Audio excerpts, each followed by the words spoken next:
आपका मुनासिब नहीं है मिलना उसे। बच्ची है, गुस्से में अगर कुछ कह दिया तो आपको दुख होगा। बहरहाल सलीमा गई है उसे बात करने के लिए। उसका जो जी चाहे मुझे कह ले, वो मुझे जो भी कहे कम है।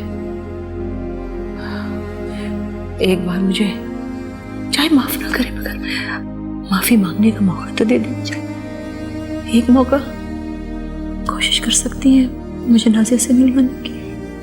एक बार माफी मांग लो।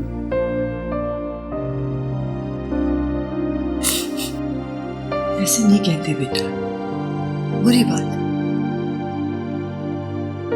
माना कि उनसे बहुत बड़ी गलती हो गई और उसकी वो सजा भुगत रही है। जवान जवान बेटा चला गया उनका और अब पछता रही है। तो पछताने से क्या होगा? फहद वापस तो नहीं आ जाएंगे ना? और उन्होंने अपना बेटा नहीं खोया है, अपने हाथों से मार डाला है उसे। कातिल है वो फहद की। तुम ठीक कह रही हो बेटा। नाज़िया,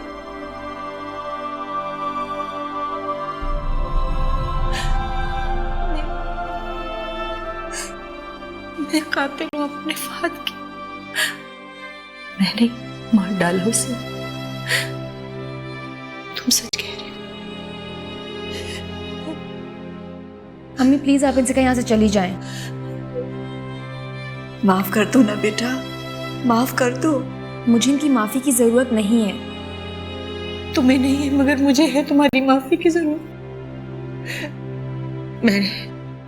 मैंने जुल्म किया तुम्हारे साथ। मैंने अपने बच्चे के साथ भी ज्यादती की। तुम मुझे माफ कर दो बेटा। देखो, तुम मुझे माफ करोगी ना तो मेरी फहद की रूह को करार आ जाएगा। खुदा भी मुझे माफ करेगा। मैं आज तुम्हारे सामने एक बार मुझे माफ कर दो ताकि मेरे बच्चे को सुकून मिले। मुझे माफ कर दो बेटा। हाँ, खुदा के लिए, तुम्हें खुदा का वास्ता है, तुम्हें फहद का वास्ता है, मुझे माफ कर दो।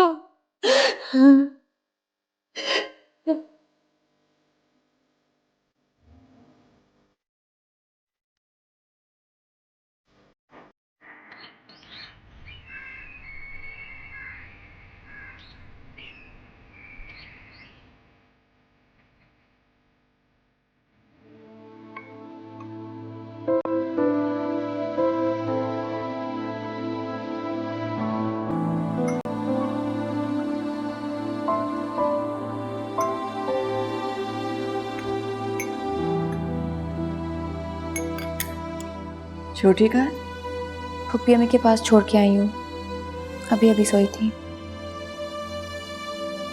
नाज़िया बेटा, खुद पर क्यों इतना जबर कर रही हो? मैं जबर तो नहीं कर रही। जैसे मैं जानती नहीं हूं। तुम क्या समझती हो? मुझे कुछ दिखाई नहीं देता? मैं तो तुम्हारी आंख के एक इशारे में भी पूरी दास्तान पढ़ लेती हूँ। चाहे तुम अपने दर्द को अपने सीने में छुपा लो, चाहे नॉर्मल बात करने की कोशिश करो, मुझे सब दिखता है बेटा, मुझे सब नजर आता है। तुम क्या समझती हो? इस तरह अपने सीने में अपना दर्द छुपा लोगी तो मोतबर हो जाओगी? नहीं बेटा, जिंदगी जीने के लिए, खुश रहने के लिए जिंदगी पर तुम्हारा उतना ही हक है जितना किसी और का। आगे बढ़ो बेटा, आगे बढ़कर जिंदगी की खुशियों को अपने दामन में समेट लो। इस पर तुम्हारा भी हक है। मेरा किसी खुशी पर कोई हक नहीं है। मुझे सिर्फ अपनी बच्ची की खुशियाँ चाहिए और बस।